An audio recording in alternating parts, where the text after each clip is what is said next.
All right, good evening, everybody, and welcome to the virtual Red Bench. I am Abby, the director at the Vermont Ski and Snowboard Museum. I want to remind you that this series is complimentary. However, the donations from these events provide important funding for us and, of course, help us continue to bring you these discussions.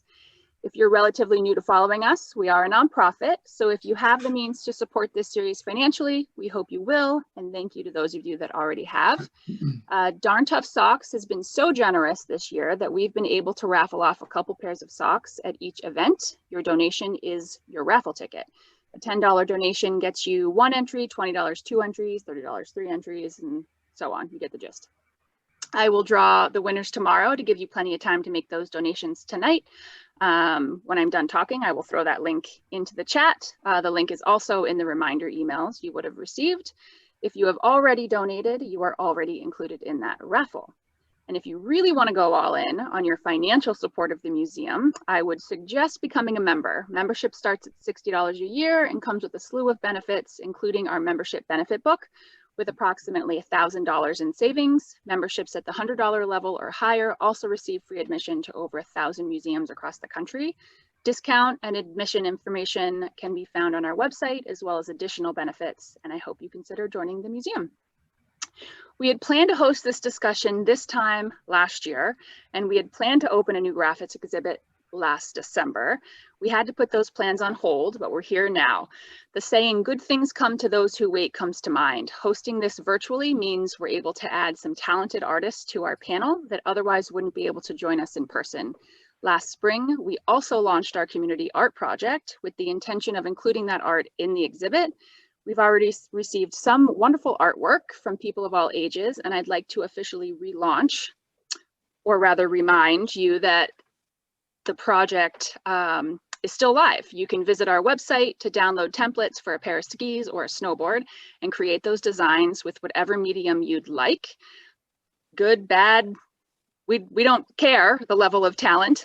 Details and instructions are on the website, and you can view the art already received. I encourage you to have some fun and participate. We would love to include it in next winter's exhibit. I want to thank our Red Bench series sponsors, Sisler Builders and Vermont Ski and Ride, as well as Scholler Textiles for supporting tonight's event.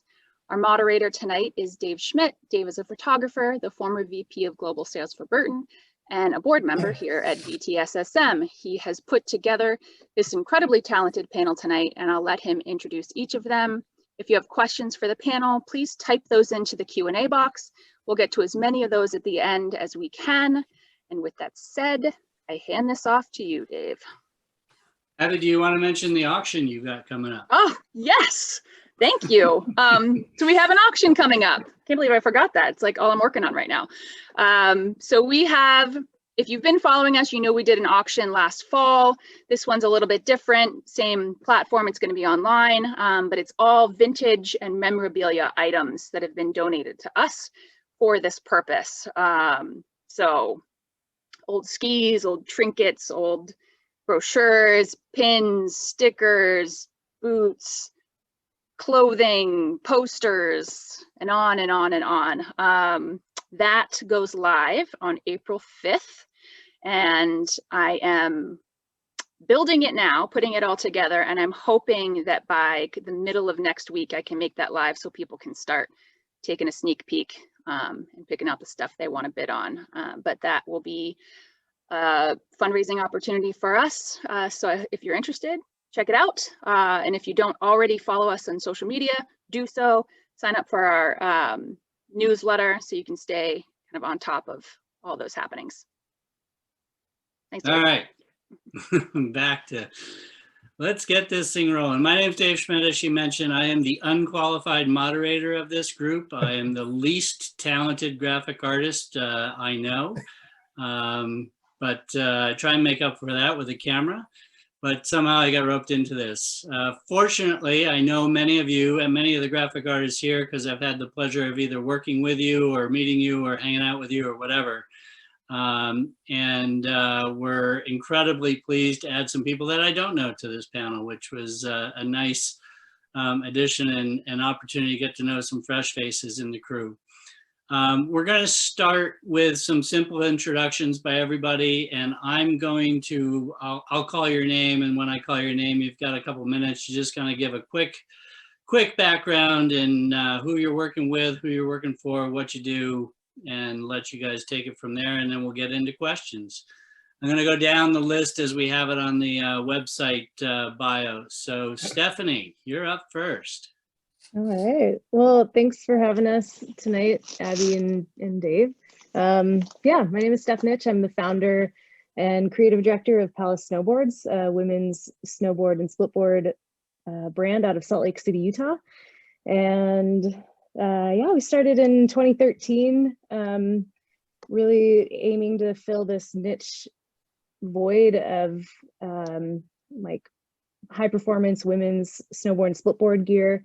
We just saw that at the time there just wasn't a lot of like quality women's gear in the market at that time. So I connected with my business partner, who comes to Pallas from the engineering side and has been a pivotal part of helping us create some really cool shapes and really dialing in our construction.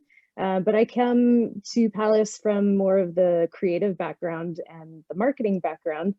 And while I don't have, I wouldn't call myself a graphic designer, I could definitely cut and paste some things in Photoshop and some other kind of low-end low tech design softwares and platforms.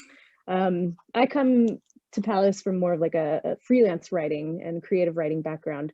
But design has always been like a really important part of my life in all the things I do, creativity in general. And so I was really excited when we started Pallas to have a really big hand in just evolving the brand from a really robust design background. And that meant that, you know, initially the first couple of years working with a designer to bring some ideas to life. But after the first couple top sheets, I kind of learned how to hone in on what exactly I wanted to do with the design, and I took over that role in the sense of playing art director and partnering with some fun creative designers and artists. And yeah, it's been a fun ride. I don't have a ton of like snowboard graphic experience aside from the two series that I've worked on with Pallas, but it's like my favorite project of the year whenever we do start working on top sheets. Awesome, thank you. Scott Lenhart, you're up. Hey, thanks, Dave. Thanks for having me. And Abby as well. I don't know where she went, but I'm an artist. I do snowboard graphics for Burton Snowboards. Grew up in West Rupert, Vermont, which is a tiny town in southern Vermont, right over the mountain from the first Burton factory showroom. And I just grew up going over there, hanging out.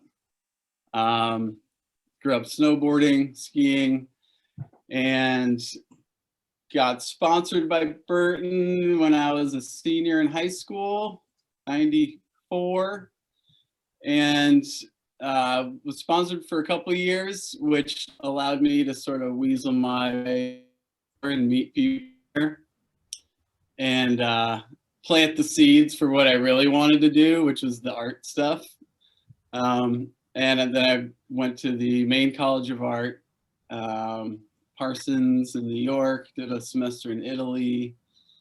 So I've been studying art for a while, and yeah, doing art for Burton for a while as well. My first job with them was my senior year of high school, doing some dealer ad kit drawings. And yeah, it was cool right off the bat. You know, it was a good start. And how many years now with Burton Graphics? The first graphic was the Shannon Dunn board and the Twin 53 that came out in '96. 25 years, if I can count correctly. Is that 25? 25. Cool. Yeah. All right. Get like a pin or something. Yeah. Yeah. Scott, that's almost as old as I am. Pretty crazy. It hasn't been every year for 25 years, but yeah, it's been a project that's very close to me. I love snowboarding. I met a lot of my best friends doing it, and yeah, it means a lot. So Nice. yeah. All right, Dennis Healy, you're up next. Thanks, Dave. Name's Dennis Healy. I was responsible for the graphics for all the hard goods for Burton for a 10-year period back in the day. Prior to that, I was the creative director at Rome Snowboards for 5-something years, I think. And then currently I have my own design studio. I have an online gallery and teaching a couple classes at Champlain College, which is right here in Burlington. And also doing team management and brand strategy for a shop called Neon Wave out of Rochester, New York. Awesome. Geez, I lost my sheet here. Who's next? Josh. Thanks, Dave. Thank you, Abby and Poppy, everybody else at the museum. This is such a great event, and I'm happy to be a part of it. I run an agency, a creative agency called Capacitor Design Network with another guy called Jeff Rooney. I'm in South Burlington, Vermont. Jeff is in Portland, Oregon. Jeff and I used to work at JDK Design and started Capacitor in '97.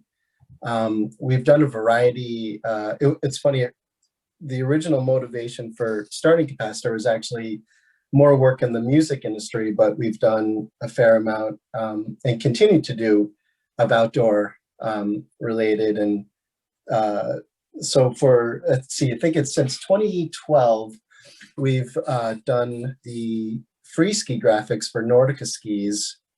And from 2000, I have to think now, 2004 to 2018, we did a fair amount of the graphics for Anon helmets and goggles.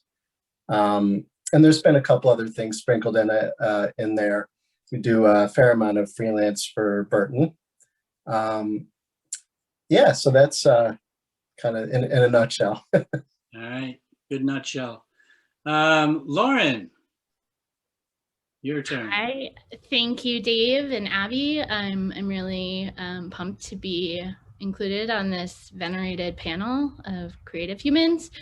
My name is Lauren Bello Okerman. I am the creative director and I guess artist at Coalition Snow, which is a women-founded, women-run ski and snowboard company out of the Lake Tahoe area. I'm in Truckee right now. I grew up on the East Coast, so it's cool to be with the East Coast humans once again. It's been a minute since I've skied there, but anyway, I met Jen Grecky, who is the founder of Coalition, at a backcountry event in 2014. My background is, my education is, and my master's degree is in architecture from RISD. And I moved west and started just heading to the mountains every weekend and got the bug. And Jen and I got to talking about her plans, and she invited me to do a top sheet graphic, something I'd never done. And I just jumped in and ended up never stopping. So I think it's been 7 years. And I do probably average 4 to 5 graphics on skis and snowboards every year. And yeah, I can't believe it's been that long. Yeah. Awesome. Thank you. All right, Jason. Hi, guys. Jackson. Oh, sorry. No, thank you. Jason this time. Jackson's on deck. Gotcha. All right. Yeah, I started this adventure back in 1995. I created Line Skis, that brand, and we'd always been, I mean, everything I've done in skiing has been very graphic driven. influenced by skateboarding a lot, snowboarding a lot. Just bringing that vibe into skiing, which it lacks and still does. So eventually that brand got sold to K2, and I, working for K2, launched Full Tilt Boots, the ski boots, while still working for Line. And then in 2013, left those brands and started a new ski brand, J Skis, and just selling exclusively direct to consumers online and exclusively working with artists from around the world to collaborate on limited edition graphics on my skis. And so we have a lot of freedom, flexibility, sell direct to consumers. And I've always over the years worked with graphic designers. I went to school for graphic design, but I don't do that as a full-time job. I'm more help direct the designs and work with artists, but always had, Tim worked with me for many years and still does on and off. And Fank I work with now out in Seattle, and we collaborate with artists to put rad graphics on skis and make skiing a little cooler. How many graphics did you do this past season? Like 15 or 16 or maybe 15 to 20 a year. It's intense. Like we'll make a model, and each model has 2 to 4 different graphics, like limited editions that are like deep collaborations with artists or sometimes musicians or other brands and things like that. So we're very graphic heavy, although, we still make a great, product. You still have to. You can't just sell on graphics alone, but that's just a strong. We'll talk about that. Yeah. All right. Awesome. Jackson. Okay, I'm up now. Dave, thanks for having me, and Abby too. I'm a graphic designer at Burton Snowboards. I've been there for about 5 years, I think, since February, which is crazy. It felt like yesterday that I started. Yeah, I get to help design our boards line, both making the art on the graphics and also being able to work with, probably the coolest part, working with artists to make those graphics happen, such as legends like Scott Lenhart. And also, like, it's cool, working for Burton, where I would, maybe if I were reaching out to some artists, it would be more as a fanboy rather than, having the backing of Burton, where, they can actually like respond to me and I can actually work with them. So that's been pretty cool. I grew up in Maine, went to school at UVM studied fine art there. And got my start at JDK right out of college, working on the production side of snowboard graphics. Somehow landed a job at Burton. That's it. Nice. Awesome. How many? Oh, we've got 2 JDKers here, right? Three. All right. JDK was the design powerhouse for many years. It did a lot of the Burton work. So, and last but not least, Tim. Hey, hi everybody. Thanks for having me, Dave, Abby, Museum. This is quite a panel we have here. Some history, looking around. My history starts, a long time ago, but let's see, I went to school at the Maine College of Art as well, studied graphic design there, and graduated long before you were up there, Scott. I was there in 92. It was actually still called Portland School of Art. From then, decided to move to Colorado and did a whole lot of skiing for many years, I'd say 4 or 5 years. And then kind of decided it was time to buckle down a little, and thought that, I knew all about JDK. I had friends who worked there from school. Keith Brown would be pretty much my introduction to the Burlington life. So I thank him for that. And anyways, so decided he was kind of helping me. I was living in Hawaii at the time, and he was helping me, get interviews and just find a place to work in Burlington. And this was in 1997. And ended up working at a new or fairly young screen printing place called Select Design at that time. You know, they are now massive.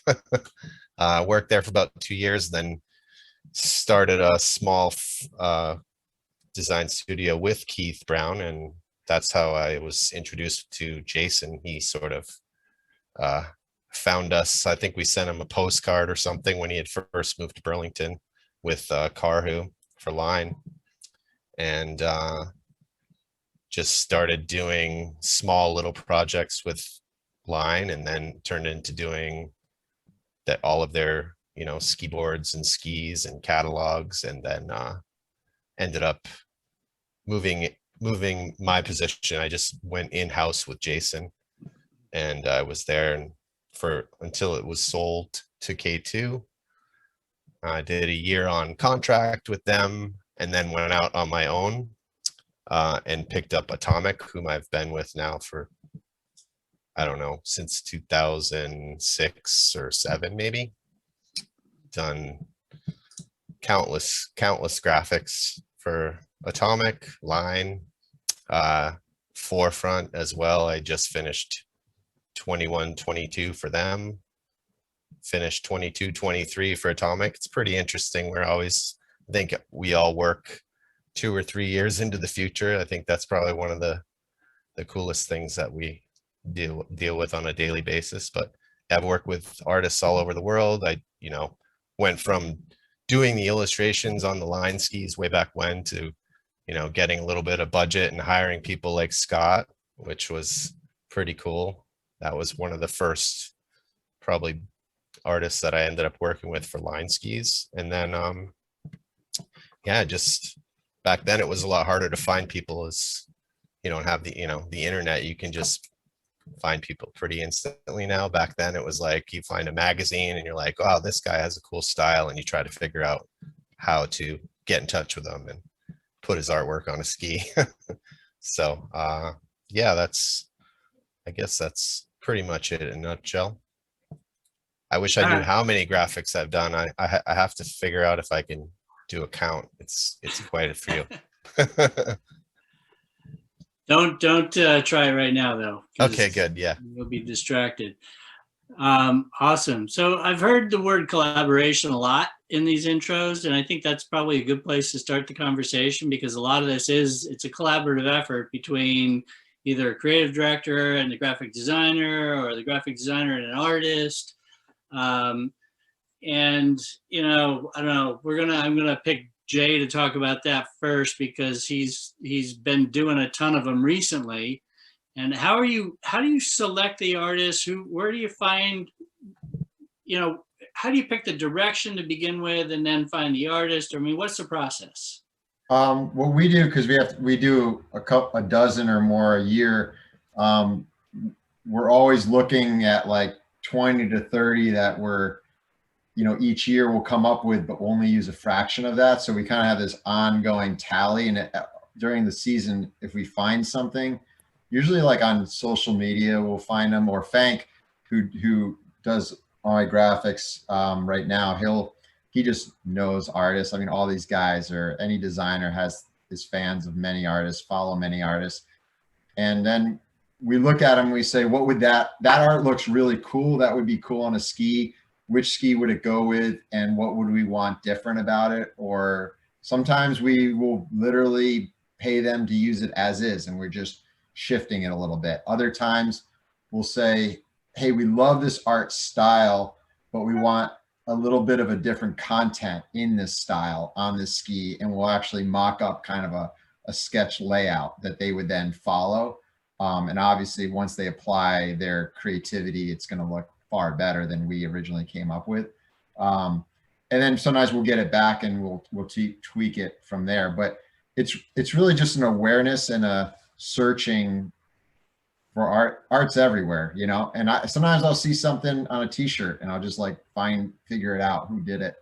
Other times I'll see it on, you know, on a snowboard, or just like I said, on social media, and you just be like, that would be rad, and you contact the artist and you're surprised how willing they are to work with you.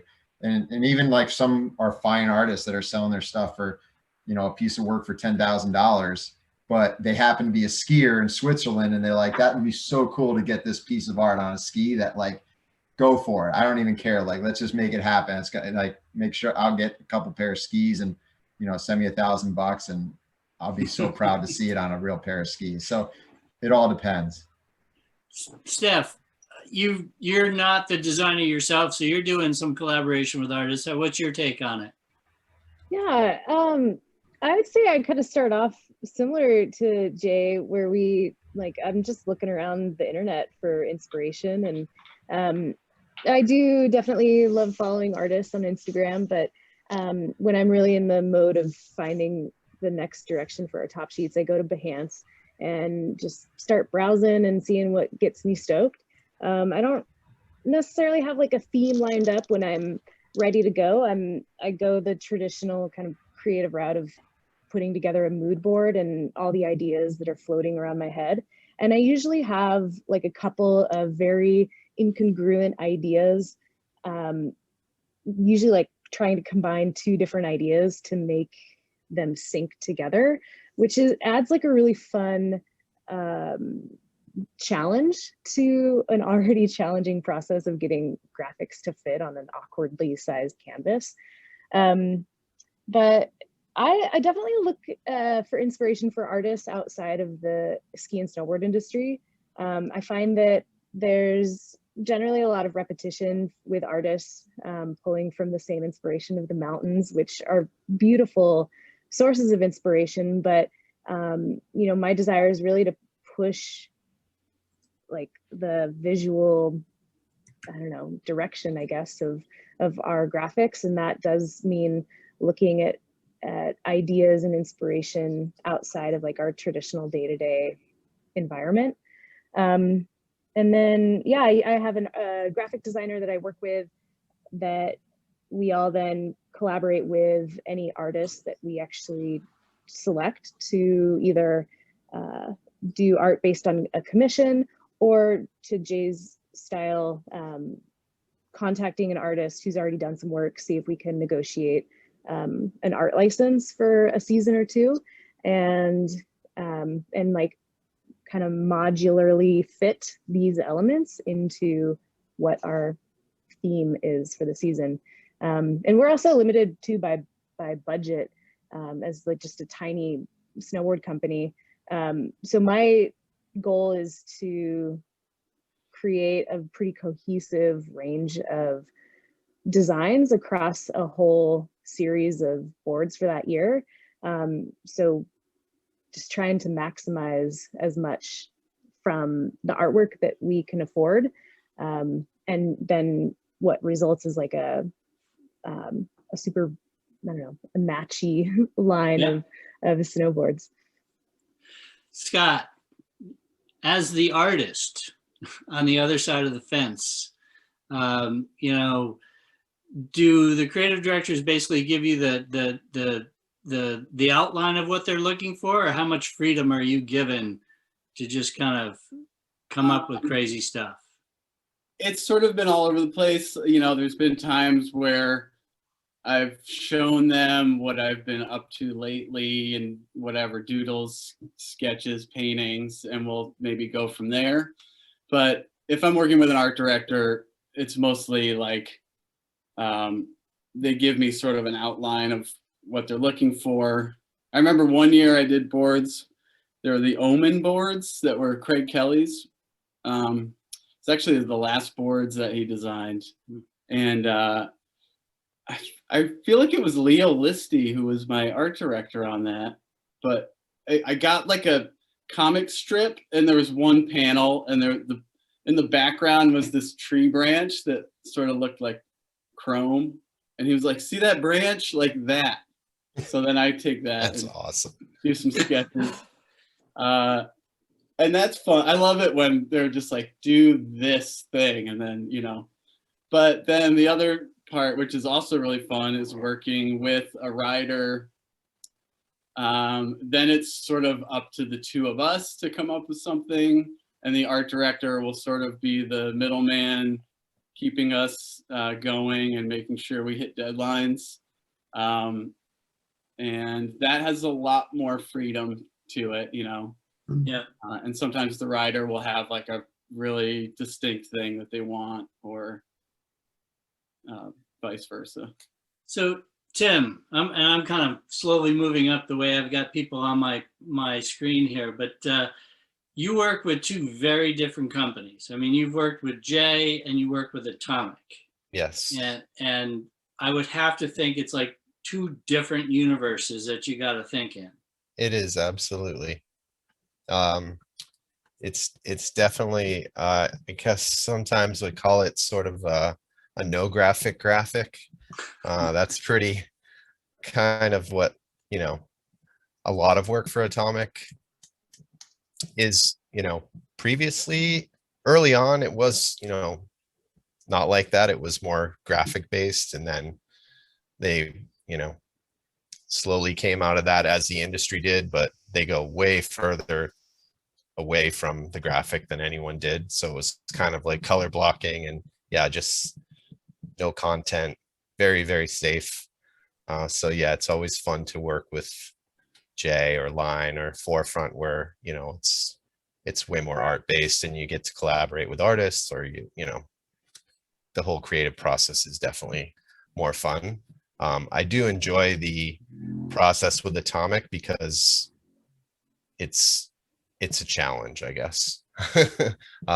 Except for with obviously all the bench ettlers, the only challenge is to just try to get them to let us do what we want, but we always have to fight for some stuff, you know.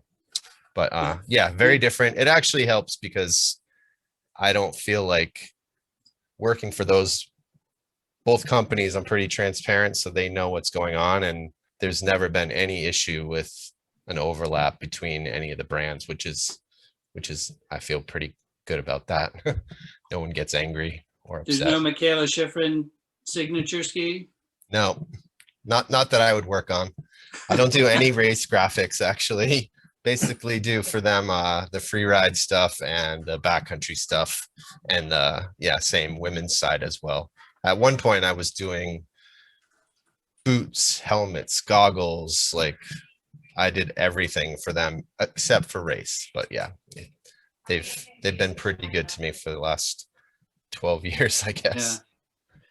So Jackson, you're in-house at Burton, so you're not freelance. You're working with some of the outside artists as well? Yeah, correct. And then doing some of the graphics yourself, right? Yep. Yeah, that's right. Yeah, for me, it's kind of cool. There's two sides of the coin. I think that make my job pretty unique. One is I get to work with artists, you know, whose minds are blown that they get to work with a brand as big as Burton and, you know, as popular. And then the other side of that coin is, you know, my mind being blown, being able to work with some of these other artists, or like collaborations that we get to do, such as, I think my first week working at Burton, my director, Eric Peterson, put a stack of Mark Gonzalez's sketches on my desk, and I had to sift through them and start to figure out how to make a graphic with them. And obviously Mark Gonzalez is an icon in skateboarding and just culture in general. So yeah, that's an example of just like my mind being blown that, like, you know, I grew up in Maine and I'm working on Mark Gonzalez's sketches, and same goes for, like, I got to work with Keith Haring's work on graphics, and Sister Carita, who is a legend in art making back in the 60s. Yeah. Nice. Dennis, you've been in two different brands, two different worlds, two different kind of creative directions at both. I mean, Burton can go pretty much any direction it wants. Rome was a little bit different. What was the shift like between the two?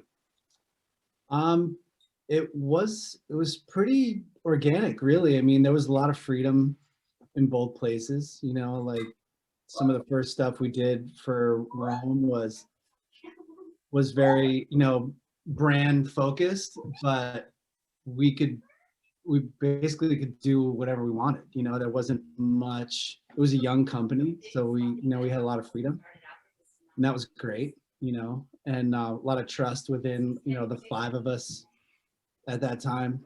Within All 5 of you? All 5 of us, yeah. So that was cool. And then, you know, going to Burton, you know, I'd echo exactly what Jackson said. You know what I mean? Like, I think one of the first projects I got to work on was was with the Andy Warhols Foundation. And so we went to New York and visited and saw the paintings, and it was just incredible. I was like blown away, you know, and again, working with all these artists and you know, I was able to do roughly 20 or 25 graphics myself a year. So it was just great experience, you know, lots of freedom. It was great. Yeah, that's nice. You can mix it up, both work with outsiders and get to do it yourself. Yeah, definitely. Josh, let's go back to the JDK days. It's all five. foggy.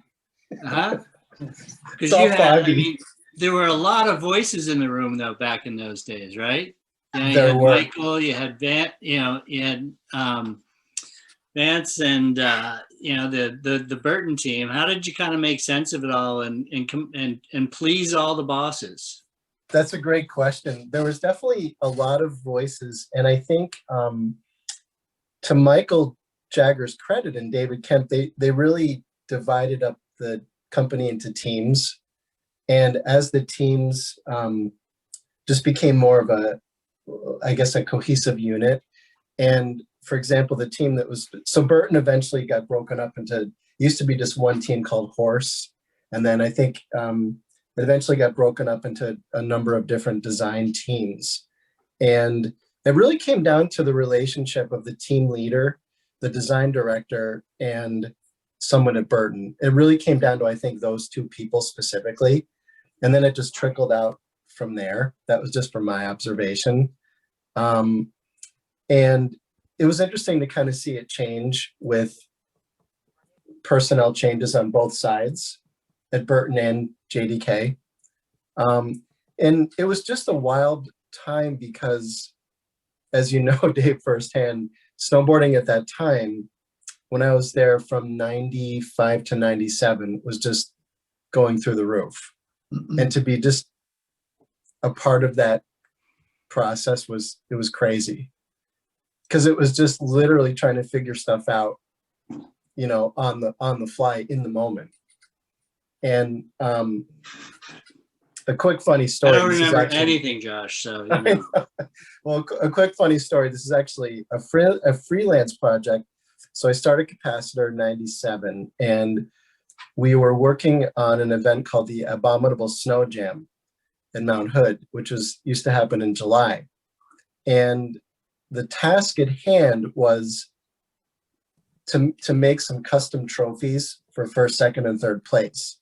And one of the ideas was a snow globe, like an old school snow globe, like figure out a way to make a snow globe. So I found a husband and wife team that specialized in, you guessed it, snow globes. So we sent them all the artwork and said, we need you to make this. We're trying to explain to them what it was for, which is a little bit, you know, the Burton thing was way out of their wheelhouse. So they just made snow globes for gift shops and whatever. So they ended up making, this is kind of like in Spinal Tap with the Trojan, you know, not to scale. They made a snow globe that was like gigantic, filled with water. Somehow it gets shipped to Mount Hood, and they hand it like to Danny Cass, and he's like, oh, it weighs like 150 pounds or whatever. It was probably like, seriously, like 50 pounds. So that was just, you know, we'll have to try and get that learning on the fly. That'd be something for the museum. Get that artifact in there. I know. I've got a picture. I don't know. Actually, the riders would have it because they were the trophies. Yeah. So not to get off topic, but that, you know, And we'll save the snow globe conversation for another time. Right. Lauren, I saw a picture recently where you had these giant art panels and then the skis sitting right in front of them, which I just thought was super cool because you had the actual art that you did and then you had the skis. And those are your works that you're... Yeah. So let's see. So the art that I do is also our branding. So every year I'm sort of responsible for a chunk of the work. We also work with guest artists. I direct that. I do all the things. I do the art and the creative direction and the graphic design. A couple summers ago, someone asked me people always ask, this is probably universal to everyone on here, but people always ask for skis to display in their bar / whatever. And I was like, okay, but I was kind of like, they kind of get lost high up on the wall. So I created these kind of wall panels that have the full artwork behind, and the skis sort of camouflage onto the panel, and they're hung vertically. And it's kind of like a what are those things? Those magic eye things where you're looking and you see the art and then all of a sudden there's a pair of skis popping out. Anyway, I just thought it was a cooler, more innovative way of really showcasing the art. And it goes for all the artists we work with. And also it's a super conversation piece, and it's an installation, and I scratched my itch of wanting to make other things with my hands, saw and cut and make something new. So those designs also get put on clothing and accessories, and they're used for the background for the website. So we it's not just only about the hard goods, it's about all the things. That's cool. Awesome. Abby, I'm going to ask you a question right now. Dennis, you said there's some good questions on this Q&A. I'm not seeing questions pop up. Is there questions popping up somewhere? Yeah, on the Q&A for sure. There's 8. Oh, there's a separate chat. That's not the chat. That's the Q&A. Yeah. Nobody taught me how to drive this bus. Jeez. All right. No, this is a whole new world. So cool. I'm going to tell a little story, and then I'm going to let you guys kind of tell similar stories, and I'm going to start looking through these Q&A questions so I can come up with some other questions. But I'm not sure what year it was, but it was kind of the year of transition at Burton, where we went from the original Woodies and the really kind of basic graphic design that was going on to Michael Jagger showing up at Jake's house for the fall bash. He filled a room, every wall in the room, with graphics. And basically, this is a party for, I don't know, your closest 400 friends. Every fall. He filled the room, and basically everybody filed through, and everybody was free to mark the ones they liked, mark the ones they didn't like, and go to town. And that was kind of the editorial process of selecting the graphics for the next year. And it seemed to work. And then that whole, that's when Michael kind of had stepped into the scene, and then they took over the process going forward from there. But it was, it was pretty mind-blowing at the time, though. It was just here's just all this stuff on the walls. And then, you go through, and the next year's line was created that way, out of that input. And then obviously boiled down. How many graphics does it take to come up with a line? And I'll open that up. Anybody can speak, and we'll go from there. Dennis, you're laughing, so why don't you speak first? I just remember, you know, at Burton, you know, there were 50 plus series of boards for a few seasons. You know what I mean? So that's a lot of graphics, you know. And it's funny to think back, you know, at that process, you know, having everything on the wall and having everybody mark what they like. It's like amazing and terrifying at the same time. You know what I mean? You know, everyone's, you know, an expert at what they like and what they're into, you know, and it's great feedback, but you know, it presents its own challenges on top of that too, you know. But yeah, you know, it takes a lot. I mean, you know, some series you go through and, you know, you develop a couple graphics and you find the one that, you know, works right away and it's done in 2 weeks or whatever, you know. And then other times it's, you go through, you know, iteration and iteration and iteration, and you start over and you're trying this, and it takes months and months and months. And you know, some are easier than others. Some are more complex than others. You know, there's a lot that goes into it, you know. Yeah, I'll jump in here too. Just, you know, Dennis mentioned there being maybe like 50 boards in a line.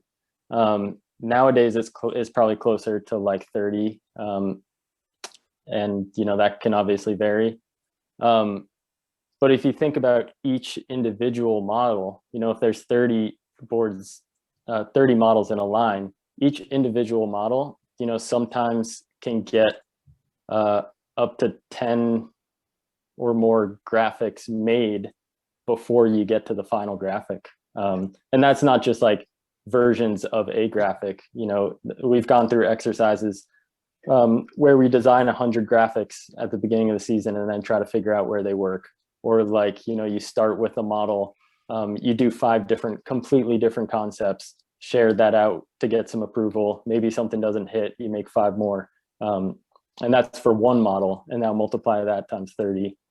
You know, you're designing a lot of graphics just to whittle it down to a board line. I'll jump in too real quick. I think with Nordica, for example, within one model we'll have 6 sizes, and the differentiator is actually the colors. But to get down to those 6 colors, we'll start with a pretty wide range of colors, say maybe 20 or so, and then it just gets narrowed down from there. So once the graphic, in addition to the graphic, it's the colors, rounds of colors. So there are some great questions in the Q&A here. And I'm gonna hit the one that's come up a couple times here, and I'm gonna be transparent that when we did the panel, I didn't know any female graphic designers in the industry, which is sad. There's a couple questions, you know, is it hard for women to get into this? And then what's the difference? You know, you're designing. I'm gonna go to both Steph and Lauren, you know, and kind of the motivation behind the brand in general. Was it the performance of the gear? Was it the look and feel of the boards that were in existence that kind of said there's open space here for a women's specific product line? And are you working just with women artists, or, I mean, how focused are you guys? Yeah, on the Pallas side, it's kind of my directive to work with women artists exclusively. I really want to give more women the opportunity to enter the industry from like this back end instead of like coming at it from the professional athlete side. I think I dream of this snowboard industry that has a lot more women in a lot more of these creative roles. And it's been really fun to bring in a much different perspective or aesthetic from the design perspective. And, you know, we don't necessarily go out to say we're going to make a really feminine looking snowboard. And by no means do you need to be a card carrying woman to join, you know, what we're doing or ride our boards. But we do want to like really just bring this beautiful balance of feminine and masculine artwork. It, on the surface, it does look like there's some feminine aesthetics to what we're doing, but when you dig into the content, like our current line is this theme of predator versus prey.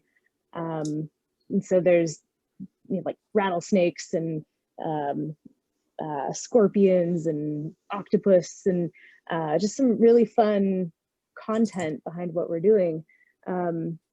It's that like gender or like the fluidity of feminine and masculine really start to weave into each other. Yeah. Lauren, what about you? Sorry, I muted because my daughter wanted to participate. This is like the chance I get to explain all the things. But basically, when we started Coalition, the name of the game for both performance and aesthetics was like the shrink it and pink it deal. Luckily, the industry has kind of moved onwards from that. So we were, it boils down to this, and I echo, I think Pallas has a lot in common with Coalition.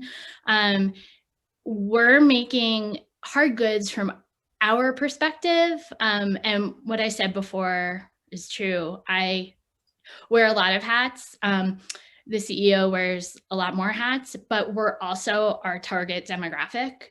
So as a designer, I've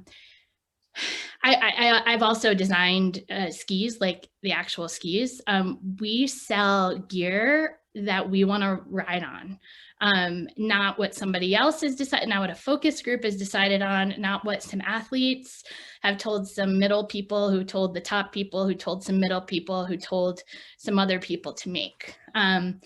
So we're our core user. Like I wouldn't ride on our skis if I didn't like them. And I was looking for something, searching for something in the industry that was from, instead of designing from like a 187 and then like 196 and shrinking it down to like a 157, we start designing at smaller sizes and move up so that the performance is where we want it at a 166 or 173.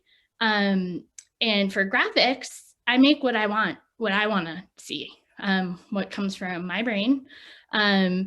It doesn't mean we don't get heat for people calling it feminine. That's a culture thing, feminine and masculine. You tell me what gender neutral looks like, and I'll show you someone else who says it's something else. So my husband has 4 pairs of our skis. He rocks them every day. So we went from being a women's ski company to actually just talk about being women founded, because anyone can roll on our products. And also, but we do hire women, and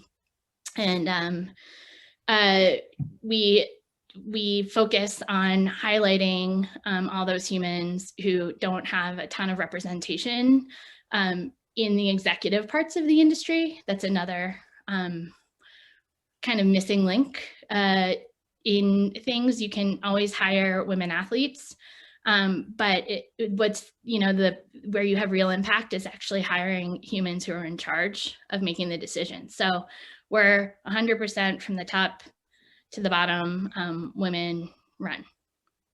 All right.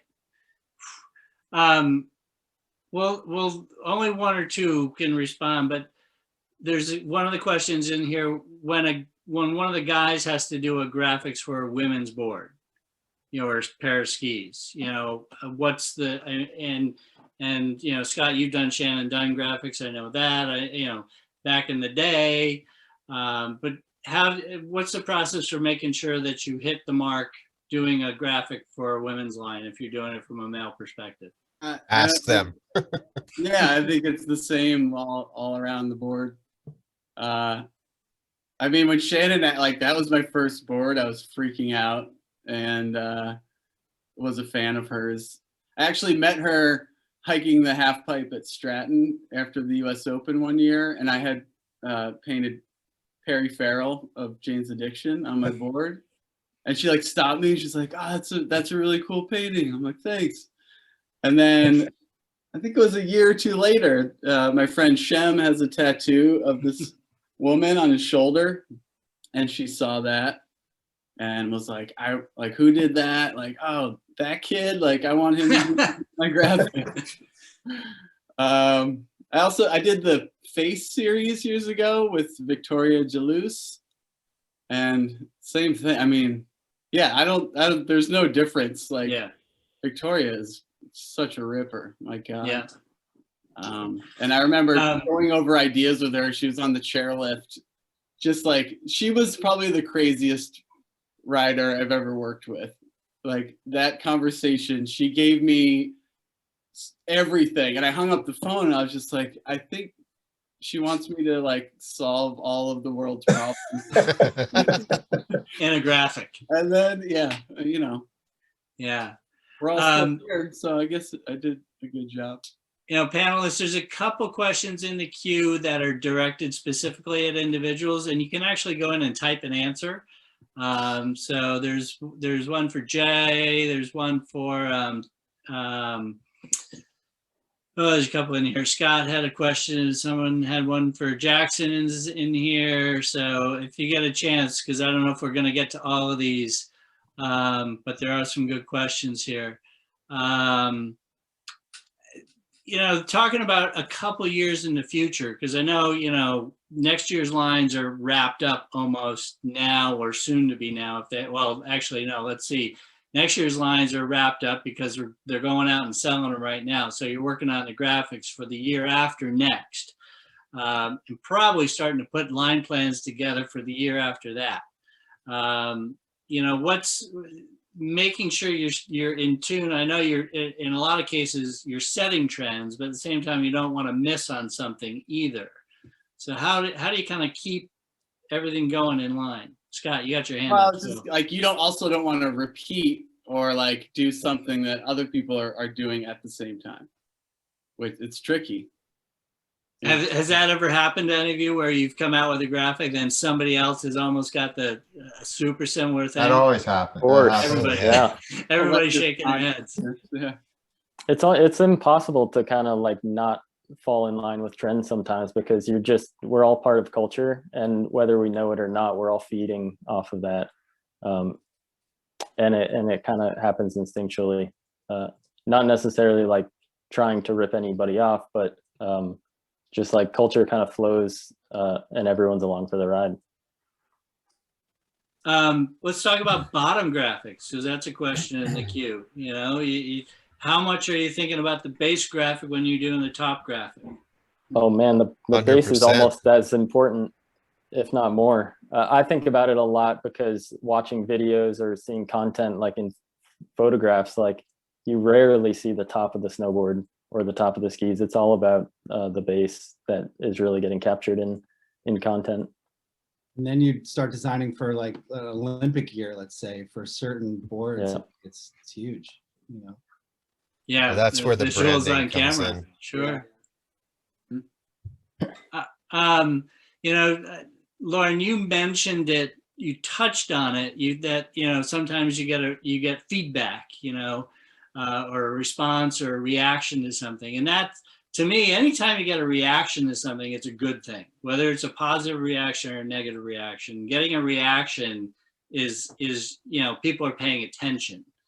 You know, sometimes, and Dennis, you and I talked about this a couple of weeks ago, the reactions aren't quite what you anticipate. You know, and that can go both ways too, but typically those are in the negative and not the positive. You know, yeah, the ones you remember, you know, you know. The controversial ones. But yeah, some of that, you know, you're being edgy with a graphic, and you know you're gonna get people that hate it. Right. It's such a subjective thing, you know. You know, and you know, I'm not sure you know, Jackson, what the process is now, you know, but like, you know, you're also, you know, when we were doing graphics, you know, it's for a global market, you know, and there are different trends for different areas and this and that, you know, and, you know, maybe you have some sort of element in a graphic that, you know, you see as just an element, like, you know, something you have going on or whatever, but like somewhere else that means something that's relatable. It's, you know, I remember doing this women's board with JDK, and it was a beautiful graphic as usual, you know, but you know, it had these like kind of like lacy looking like elements around it, and it was amazing stuff, and we loved it, you know, and then we'd go to ISPO and, you know, show the graphics, and we'd start to get feedback from different people and shops in different regions and what have you, and they would say like, oh, you know, in England, you know, this reminds me of this like this lace doily thing that like my grandmother has tea on. It's really a negative thing, you know, and it's like these simple little things like this like can make or break you almost, you know what I mean? Like in certain markets, you know, it's crazy. So, you know, we would at first, when I first started, we would post graphics internally to everybody and get tons of feedback, and you know, we some feedback we'd get was really incredibly helpful, and other times we'd get stuff like, I'm not really feeling blue, man, you know, or something like that. It's just like, well, how's, you know, and it's like our, you know, part of our job is to sort of dig into that, and, you know, and try to extract what they're trying to say, you know, and pull out the comments and the feedback that you're looking for in order to make it a better graphic globally, I guess, you know what I mean? And it's a tool, you know, you know, as a designer or an art director or whatever, like, you know, it's, you know, the feedback is a tool, and it's your decision really to act on it or not act on it. You know what I mean? And it's kind of what it comes down to. And it's, you know, just kind of having a grip of, you know, what's going on in the world from an art perspective, and being well-rounded, and, you know, it all helps, but inevitably you're gonna, you know, fall into a rabbit hole. Yeah, absolutely. You know what I mean? I think the hardest part about our job is that people are bound to hate stuff that you do no matter what. People love it too, but no matter what, you're always going to have people who hate your work. And that's just part of our job as creatives, because art is something that you can react to immediately. And anybody can have an opinion on it.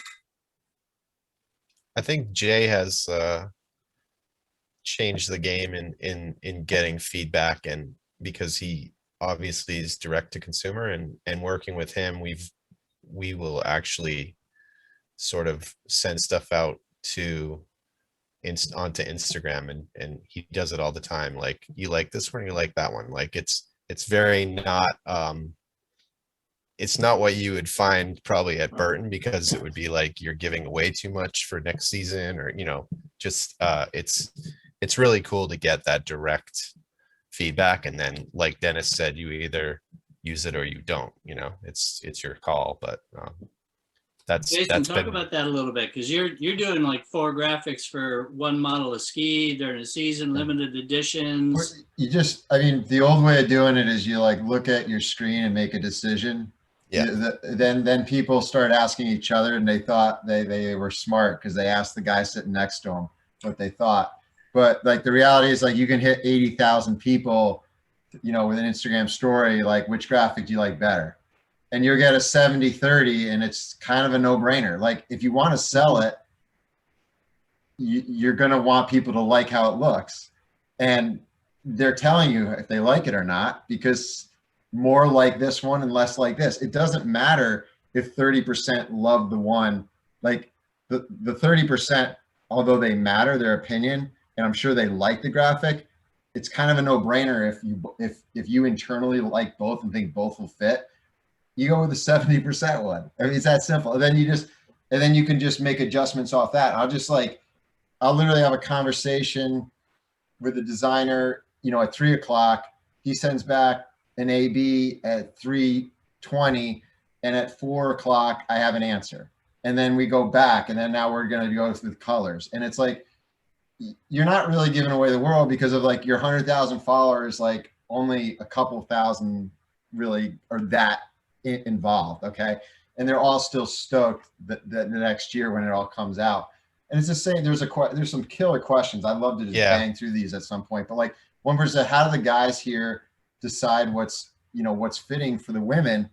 Like I don't make a ski that's called a women's ski or a men's ski, because a ski doesn't know your gender. It just knows how strong you are and how heavy you are, and like the way that you ski it. So like the ski itself doesn't matter. And the graphic, just like any graphic, if I'm designing for a kid, a guy, a more mainstream, a more core, a younger, like I'll ask that type of skier, because that's what the ski is intended for, and then hear what their feedback is. So if we wanted to make a women's ski, which I've done in past years, which by the way, these two brands, Coalition and Pallas, I just checked them out. They're sick graphics.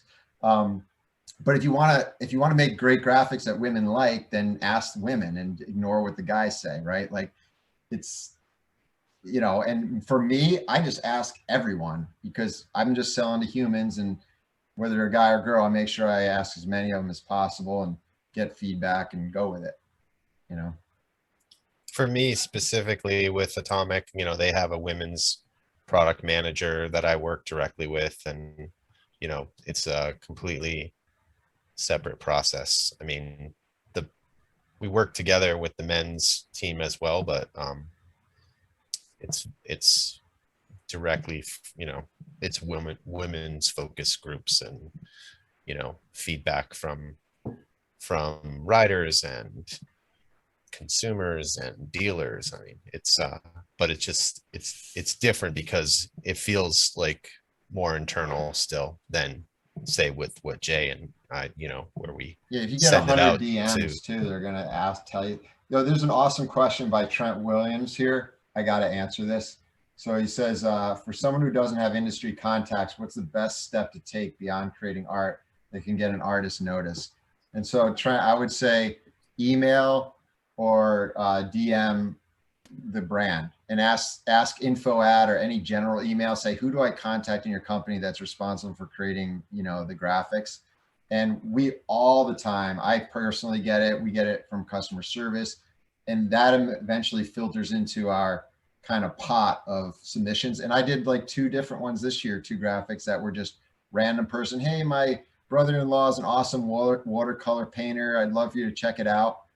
I check it out, like, hey, that might have potential. Boom, like we're doing a graphic with them, So it doesn't take much. There's no like official, it's not like the old days where you send like an envelope with a portfolio and a bound book and things like that. And I mean, you just contact them over and over, until you get a hold of someone at the brand that can say what they think. And then you're going to evolve your art over the years, and it's going to progress. So continue to do that as time goes on. Has anybody been, there's Natalie Treadwell put in this about photography, and I'm kind of curious as a photographer as well. Is anybody doing any, either photorealism or actual photographs into graphics? Definitely. Yeah, I've done 2 skis with Jay now, with photographers. Mike Yoshida, who's actually a snowboard photographer, pretty famous. It actually took me a little bit of time to talk Jay into doing a photographic ski, but in the end, he loved it, and he ended up doing another one. So, but yeah, absolutely, photographs are beautiful. So, anybody want to answer Ed Brantley's question about what was your biggest fail or miss?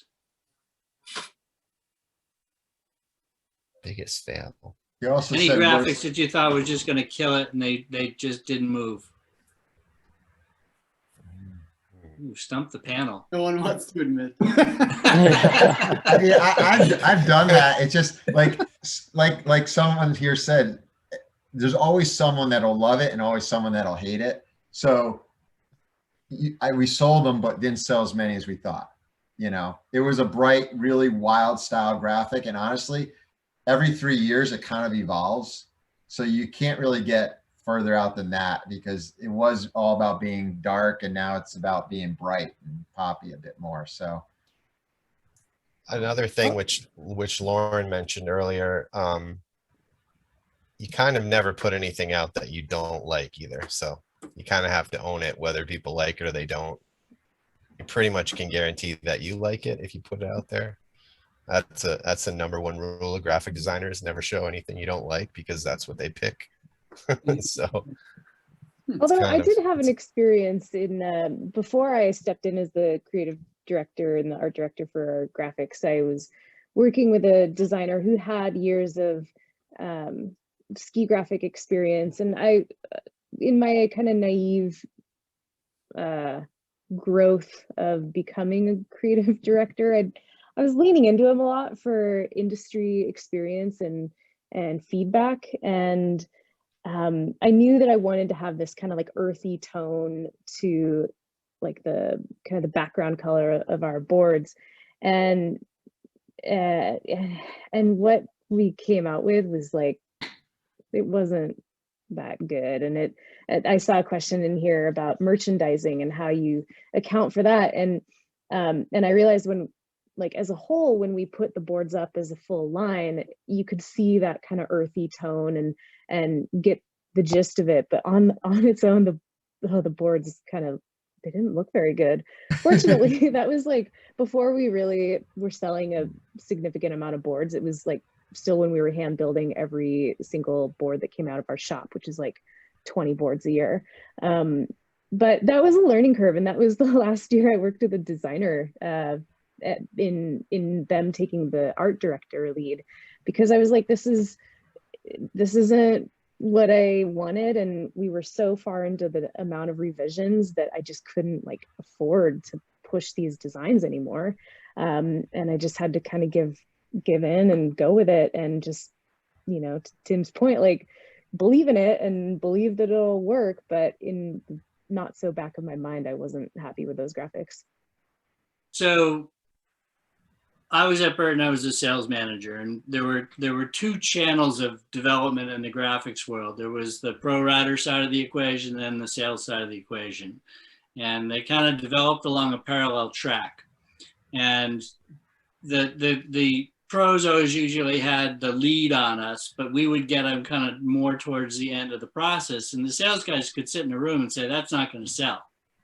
And you know, one of the questions up here is, you know, did you see a difference in sales from one year to the next in the change of a graphic? And I would without question say absolutely to that. And I'm just kind of questioning the sales person's influence on some of the decisions with graphics. I think that there's a lot to that. There's a lot in the background there. I mean, there's so many things that can influence a graphic from year to year, or a board with different graphics, like a same series, like a custom, for example, or something, as you move from year to year. A good snow year versus a bad snow year. For one, you know, when stuff actually lands in the stores. I mean, there's so many different. You're trying to take the pressure off the graphic itself, Dennis. I know what you're doing. Dave, you're coming from the sales rep, the retailer, and the sales manager. No, Jay, you're out of the equation. You don't count. No, I lived We've that. all Dude. done it though. I left because I hated that, because Yes. those people want to sell a blackboard with a big logo. That's the easiest thing every shop employee can sell, every sales manager and every rep, because It's safe. no one will not like it. And so once you remove those people and you just show the end consumer, like even the wildest graphic will actually do really much better than you'd expect. But it's scary to go to a store and say, this is what we got, and we believe everyone's going to like it, because the store guy is just going to look at it and say, I don't know, man, like that's going to be harder to sell. Like it doesn't mean people don't want it. It's just, and that's why you see these like direct to consumer brands going artwork, where you see the retail stores going plain color logo. Yeah. Yeah, it's fascinating because when you say sales rep, I'm like, we don't have those for a number of reasons. But we like for like Jay, we're direct to consumer, and we actually our graphics for us are a point of difference. It's a huge business decision, and it's an investment. And part of the reason I do a lot of them is because from year to year to year, there's so many nuances that I know people, you just have a feeling what people are going to be into and what they aren't. And part of my responsibility is finding the edge, the creative edge that keeps me ticking and keeps people excited. And there's almost, with us now, we're developing this weird, almost like fetishization about past seasons graphics versus coming graphics. We just launched our pre-sale, and so people have a choice if they want to buy what we have left in stock. And even our few like big retail clients are like they're in like the fetish site. It's really weird because I don't act as an artist. I don't love the like, oh my God, what are you going to give to me next? I mean, you're going to get what you're going to get. But there's a nuance to understanding what gets people pumped. And so that's really exciting to me. That's why I'm doing this job. I hate design by committee. I hate lowest common denominator. I shouldn't say hate, that's like negative, but I don't vibe with that.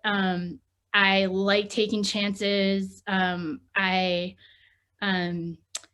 grew up in a family of marketers, and you want to stick out on the shelf. And I understand why salespeople don't want to have to explain things, but also like, I also like to see things evolve. And anyway, to me, in through direct to consumer, you can have a lot more leeway, and you can do cool things like bring graphics back, or do like a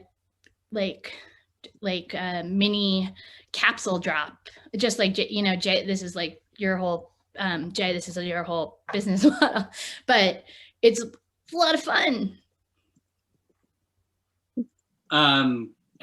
Jackson, you got to throw on that, seeing as though you still got, I don't know if you still got the sales filter on the graphics there, or the sales voice in the room. Oh, of course. Threw us out.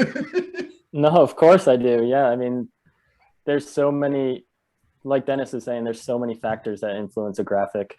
And sales is one of them. And it's, you know, it's important because at the end of the day, especially for a business as big as Burton, like we need to sell the boards. And I think, you know, we've established a process where we have gained a lot of trust, and are able to kind of push the envelope where we can, and also recognize where there are models that, you know, you are appealing to people who are 10 years old to 65 years old. You know, there are some models in our line that really do hit that range, and how do you make one graphic that people are gonna love, you know, in that whole range. So, you know, sometimes playing it safe is what has to happen, and it's really a balance, I would say. And I think too, I think a lot of artists' instincts is to cover a board in artwork and, you know, go crazy with color, or, you know, whatever it may be. But I also think there's something to thinking about snowboards as tools almost. And, you know, they can be $600 and keeping something sleek and minimal, you know, if you think about it like a car or something. If you see like what Karua Shapes or United Shapes and some brands like that are doing, they have completely blank white top sheets, with tiny logos and a red base that doesn't even have a logo on it. And it's just like one of the most beautiful snowboards in my mind. And I think that's a pretty cool thing to be able to strip the graphic down that much, and just think about the snowboard as you know, a piece of art, just in the fact that it's a beautiful product. How much does age come into the question when you're doing a graphic? I mean, are there demographics on a ski profile that you're taking into consideration? Obviously, there's kid skis, and even there, you know, you kind of there's various age groups. But when you get into the older, you got the 20-somethings, 30-somethings, 40-somethings, and then old guys like me. You know, how do you keep everybody happy? The older folks are probably easier to keep happy, I would say. They like We want to be everything. cool like the young kids, so we'll buy their stuff. You do have to design. You design it for a few things. You design for the age, but the age is based on what the product is designed for doing. You know, so if you're going to have a park something for ride and park, then you know right there they're young. You know that they want to stand out. They, you know, versus, you know, they're going to wear clothes and buy products that make them stand out. They're at that point in their life a little bit more, or unless it's trending towards like black is cool, which it always is, and there's always that group. And then it's like, if I can design a ski for, let's say, ripping groomers, you know, that's not going to be likely a 15-year-old person, right? So you're going to know they're a little more mature, and we like to call it soulful, like a soulful graphic. So you can make a beautiful, really colorful, amazing work of art, but it's got to be a little more soulful. Like, you're not going to have a bunch of monster heads with like their eyes popping out and stuff. You know, it's still, both is good art, like a beautiful painted scenery, and, you know, Jimbo Phillips, you know, skateboard style that we just did, you know, with monsters and dripping and eyes popping out. That's an amazing piece of artwork, just as amazing, but completely different style, vibe, attitude. And for that reason, different age groups, different personalities. And that's what we all are designing snowboards and skis for, different personalities, styles of riding and whatnot. So there is a lot to it there. And it's why it's important. I mean, I love Lauren's attitude of like, I'm going to design it, and I think they're like, you know, like that's an awesome attitude, but she's also taking that in consideration, I'm sure. And I'm like, I don't call it a focus group. I just call them, you know, customers, skiers, right, people that buy my product just like I ride my product just like I do.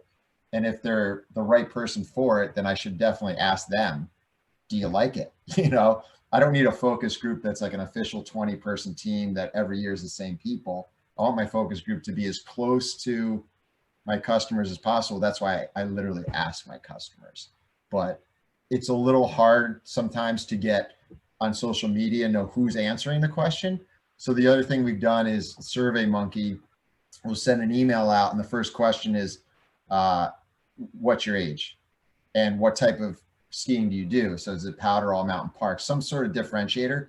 And then right there, when you get, you know, literally 1,200 responses, you can just quickly see by sorting it in those ways, like who's liking certain things. And there's an area for notes of each person. So the comments. So we'll have numbers, but then can quickly like scan through the comments and understand, well, they're saying they don't like it, but they actually do like it. They just hate the color green, you know, or just some element on there.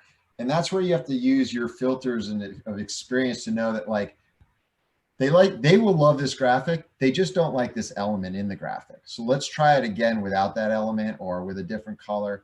And it's like I feel so much better hearing that everyone's going through, like even Burton, like an intense, like rigorous process. Cause I thought I was crazy. And I was like, is this like ridiculous spending this much time and money and agonizing over every little detail and revision after revision? But like, sounds like everyone's doing it. And it's one of and I mean, other than the way the board feels, like it's hard to judge it on anything else. And you don't usually know how it feels until you ride it. And so then you got to get that person to either click the add to cart or pull it off the wall. And, you know, just like people, boards each have a personality in the way they ride and who they're intended to be sold to and enjoyed by. So you got to make sure that that graphic fits that personality. That's how I see them. I see all of them like people. Yeah.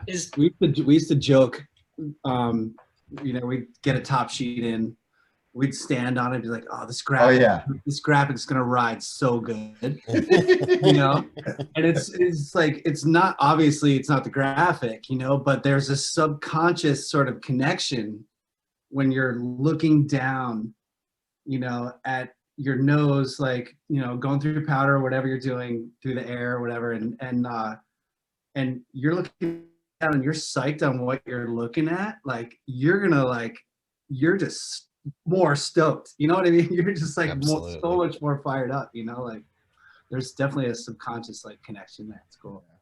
Dave, really quick, I know we've got 3 minutes left.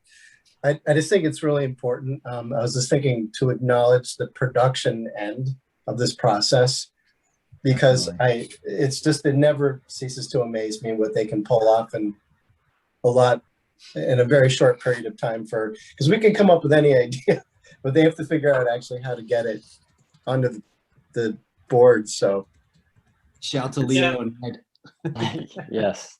No, you're absolutely right. And actually, one last question was kind of, that are artists pushing the element now? Are you guys trying to push the element in terms of new materials and embedding stuff into it? I know, Dennis, you did some stuff with silence, right? Signal. Yeah, signal. Yeah. Signal. And like they put an iPad screen into a board or something like that at one point. Yeah. They have a long history of just trying crazy ideas that are amazing. Like you can go check out the videos on YouTube or whatever. It's pretty amazing stuff. But using different materials, I know how just getting a lacquer right in the production process was a painful thing at Burton in the new factory. So, is there anything there that we're going to see in 2 years that we don't know about now? Come on, somebody fess up some secrets. How about the removal of lacquer? Yeah, I just found out they don't make the lacquer anymore. Yeah. It's too toxic. But I would say for sure, like always pushing like what's possible for graphic production. But also just in general, like I think the trend is always to see, what you can do next. And if you look at, the boards these days that are, a lot of brands are experimenting with 3D shaped boards and like, what's the evolution of how a snowboard is built or how you think of a snowboard. And that applies to the graphic too. Like, what kind of new materials are we inlaying? And that's certainly something that we've been trying, working. There's this one material called Sicko Block that we're using that comes out of Italy, where they literally like shave off a slice of, I'm not even sure what the substrate is, but it's just like ink that has been like swirled around, and you take a little sliver of it and it creates this beautiful marble-like effect, and you can inlay that into the board as a graphic element, and it's unique for every single board. So two are never the same. And so that's just kind of an example of how it can be applied to graphics. Very cool. All right, Abby, we've hit the 8:30 mark. So I'm going to just say thank you to everybody for participating. We have only just scratched the surface here, unfortunately, and there's still some questions in here. Can we leave the Q&A open and go in and answer some questions once we're done with the video part? Unfortunately, no. That's not possible, but hold on here. Let me just try something. Have any of you ever designed beverage cans is a question that's on there. I do all the time, actually. All right. Happy. Tomato sauce cans. That was it. What? The River dream. Roost Brewing. Bobes out of Burlington? Oh, yeah. That's me, baby. I didn't know that. Oh, cool. I did the paintings, so I didn't do the whole Michael. You guys could have some brew can battles, man. So many artists are doing them. It's amazing. It's awesome. All right, so I've got the questions saved. They won't save in this, but I've got them, so I can send them to you, Dave, or the whole panel, and we can do our best to get some answers out there. Do you have anything No, else I you just want want to to say, say thanks Dave, to or any everybody. of the This has been a panelists? lot of fun, and reminiscing on some older stuff and kind of trying to get a peek under the hood as to where things are going. You know, it's anything possible. I mean, the minimalist direction in one, and you've got crazy old art in the other side, and you've got texture and new materials. So there's going to be a lot of cool things, I'm sure, coming up, and it's fun to talk with the people that are actually going to make it happen. So thank you very much. Thanks for putting up with me as your moderator. And thank you to Abby and the museum for hosting this and letting us get together and talk about graphics. Abby, it's all yours. Awesome. Well, thank you all, our panel, and Dave, thanks for taking your time out of your evenings to be with us tonight. And thanks for making the beer, I guess it's time for a beer, the gear that we all use so aesthetically pleasing.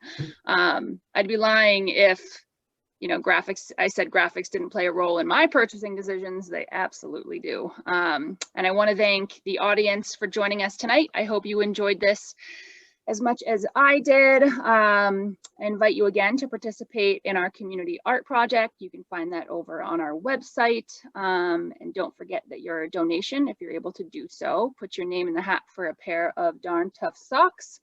And again, follow us on social media.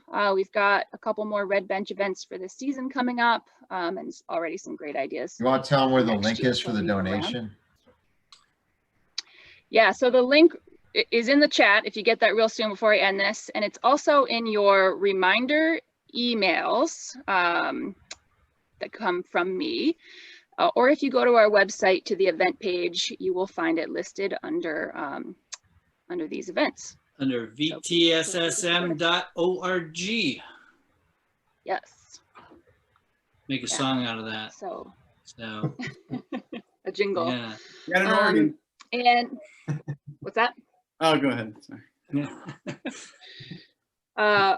And this event was recorded and it will be available on our YouTube channel next week. So if you have, you know, friends, family that might be interested in watching this, feel free to share this. And thank you again for tuning in. We'll find a way to answer some questions and post it somewhere on the webpage and put a note somewhere that they're up there. So there are some questions I think we can go in and give them some good answers. Yeah. So. All right. All right. Thanks, everybody. Thank you. Thank you. Thank Thank guys. you. Thanks you. so much. Have a good night. Cool. Bye. Cheers.